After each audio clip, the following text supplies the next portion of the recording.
제주도에 짓는 드림타워 복합 리조트에 관심이 많습니다. 수익성이 어떨까요? 투자도 괜찮을까요? 자, 이런 질문인데 약간은 좀 개인적인 것 같긴 한데, 자, 이건 누구? 예. 혹시 질문하신 분이 오셨나요? 오늘 김세원님?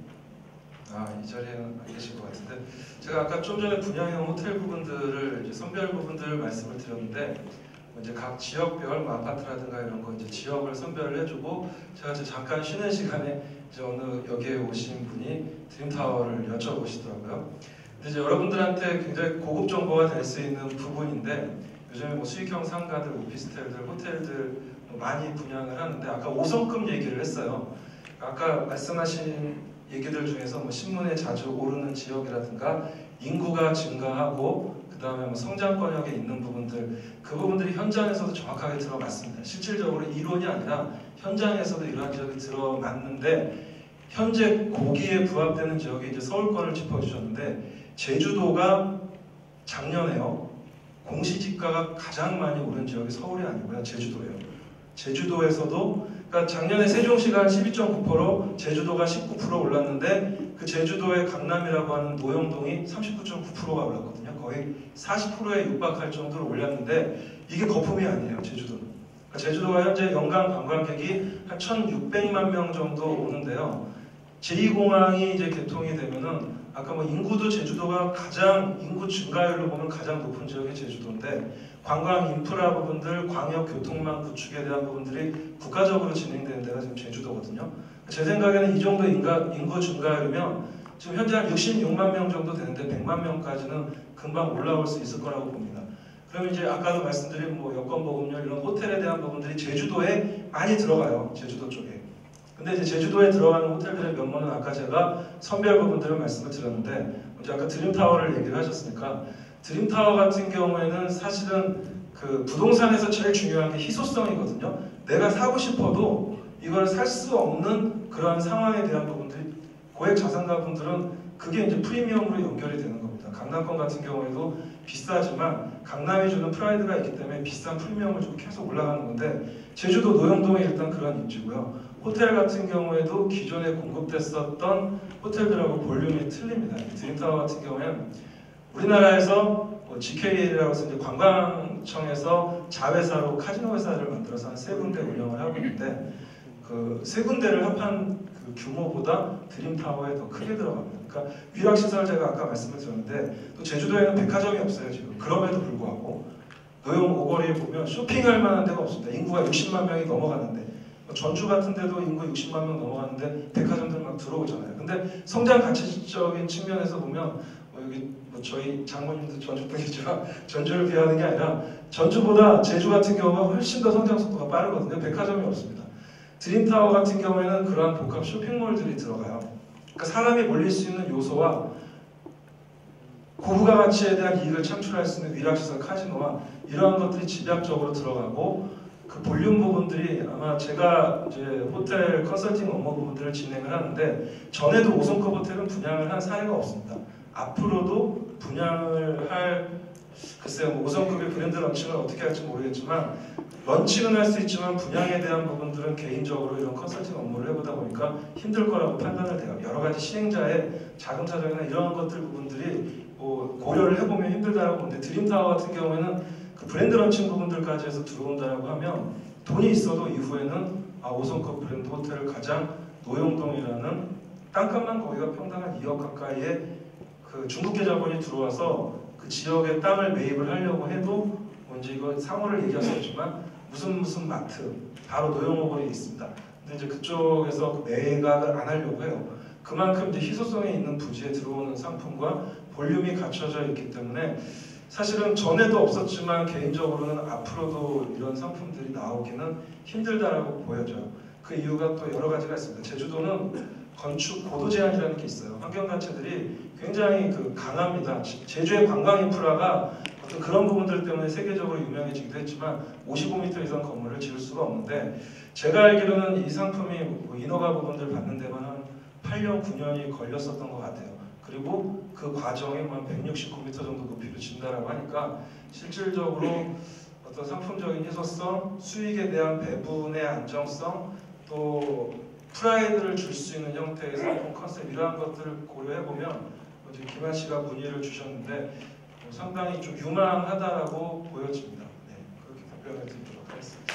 예, 그러면 그러니까 제가 여기 보니까 저희가 9번째 질문에 그 제주도에 대한 질문이 또 있어요. 그래서 여기 서울에 사시는 손영숙님이 주신 질문인데, 그러니까 전반적인 요번에 이제 제주도 전체 어떤 시장 전망, 그러니까 제주도가 이제 지금 말씀하신 뭐 복합 리조트만 있는 게 아니라 뭐 땅이라든지 주택이라든지 이런 데 굉장히 지금 관심이 많고, 아까도 원장님도 말씀하셨지만 이제 작년에 제일 땅값이 제일 많이 오른 데가 제주도입니다. 정부에서.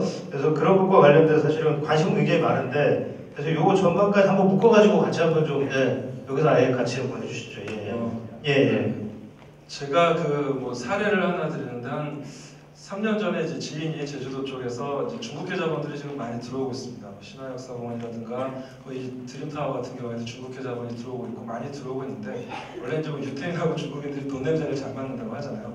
근데 한 3년 전에 중국계 자본이 들어왔었을 때 이제 제주도에 개발 사업을 한다고 땅을 샀는데, 한국 분들이 이제 제주도 분들이 와서 제주도에 대한 가치가 높다라고 정보를 얻어도 현지인보다는 사실 많은 깊숙한 정보를 얻을 수가 없잖아요. 땅을 중국 그 개발 사업자가 굉장히 비싸게 샀어요.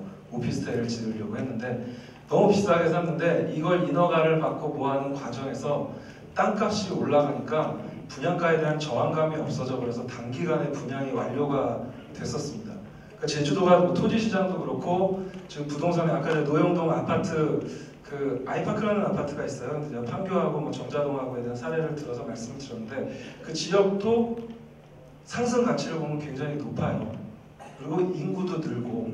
그럼 이제 제주도의 결론을 내자면 제주도의 부동산 미래 가치는 어떠냐? 지금 제주도 같은 경우에는요, 어떤 기자분이 칼럼을 썼는데 인구가 늘고 또 뭐 공항 개발 계획이라든가 여러 가지의 개발 부분들이 있는데 제주도의 문제는 개발 속도에 비해서 인프라 구축하는 부분들이 부족하다. 이러한 문제들이 생길 수 있다. 이러한 그 글들을 썼어요. 발전 속도를 못 따라간다는 겁니다. 근데 이제 지금 요즘에 보면 제주도에서도 이제 뭐 원희룡 지사가 제주도에 대한 어떤 그 부동산에 대한 부분들이 과열되는 걸 그렇게 반겨하지는 않습니다. 그래서 여러 가지 억제책이나 이러한 부분들을 함에도 불구하고 얼마 전에 그 재건축 분양을 할 때 경쟁률이 뭐 수백 대 1이 나오고 그 자리에서 이제 프리미엄이 오를 정도로 제주도가 과열이 돼 있습니다. 근데 이제 일시적으로 공급도 많이 들어가 있고요.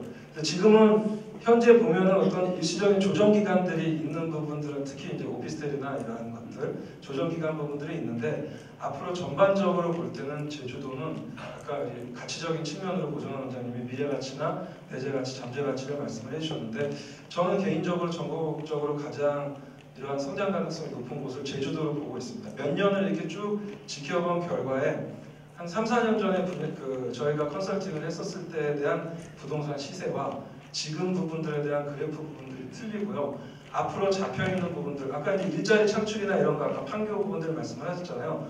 신화역사공원이 이제 제주도는 또 특히 제주도에서 개발 사업을 할 때 인력들이 필요하잖아요. 이런 복합 리조트 같은 게 들어올 때 제주도민을 우선적으로 선정을 해야 되는 기준이 있어요. 그러니까 일자리 창출들이 계속 일어날 수 있는 요소들이 상당히 많다는 부분입니다. 그리고 얼마 전에 이제 사드 문제에 대한 부분으로 이제 사드 문제가 굉장히 민감하니까 지금 중국인 관광객들이 제주도를 많이 와요. 근데 얼마 전에 크루즈 부분이 제주도에 왔었을 때 뭐 내리지를 않고 관광을 안 한다, 이런 요소들 때문에 굉장히 불안해하시는 분들도 계시더라고요. 현지에서 제주도 얘기를 할 때. 근데 이제 그 중국 같은 경우가 관광 보복을 한 국가가 일본하고 대만입니다. 일본하고 대만도 예전에 국토 분쟁으로 인해서 걔네들은 툭 하면은 야 가지마, 공산국가니까 말 잘 들어요. 분명히 가지마 그러면 실질적으로 막 주는 경향이 있는데, 그러한 부분들이 오히려 일본이나 대만은 관광에 대한 집중도 부분들을 동남아 쪽으로 그 시장을 넓히는 그런 노력들을 한 거죠. 관광청에서 총 관광객 수는 오히려 늘었어요. 대만이나 일본 같은 경우에. 물론 그 보복을 한 그 해에는 좀 줄었었던 부분이 있지만, 근데 우리나라도 마찬가지입니다. 우리나라도 지금 중국에 대한 관광객 의존도가 높은 부분인데, 오히려 관광청에서 얼마 전에 또 기사도 나갔더라고요. 뭐 필리핀이라든가 베트남이라든가 잠재적인 시장, 인도가 앞으로 한 몇 년 후에는 중국보다 인구수는 더 늘어날 거고요. 경제개발 속도는 이미 중국을 앞질렀습니다. 인도가. 그럼 인도 같은 경우에 지금 한 3,000불, 4,000불밖에 안 되거든요. 국민소득이. 가장 관광객이 급속히 늘어나는 게 한 국민소득 10,000불 정도 되면 우리나라도 88년 올림픽 끝나고 한 10,000불 정도 됐었을 때 해외로 뭐 동남아 관광 많이 갔잖아요. 중국이 2008년 북경올림픽이 끝나고 국민소득이 한 10,000불 정도 올라왔을 때 정말 이제 우리가 뭐 중국을 뭐 표현을 여기 공식적인 자리라 그랬지만 정말 군대처럼 여행을 갑니다. 군대처럼 수천 명이. 근데 인도 같은 경우가 지금 경제 성장 속도를 보면 한 10,000불 정도의 중국 인구를 추월을 하면 관광 인프라가 아시아권에서 경쟁력이 있는 부분이 제주도거든요. 그렇기 때문에 제주도의 앞으로 그 가치적인 측면 부분들은 저도 뭐 이 상승에 대한 수치상으로 예측하기는 힘들지만 잠재적으로 뒤에 갖춰져 있는 어떤 여러 가지 상황적인 부분으로 볼 때는 굉장히 제주도 시장 같은 경우에는 유망하고 제주도가 그래서 뭐 아예 특별자치도로 빼서 지금 개발을 진행을 했었잖아요. 2008년부터. 그런 상황들을 볼 때는 제주도 시장은 어떤 투자자들의 로망이 될 수 있는 부분들이 되지 않을까라고 생각이 되어집니다.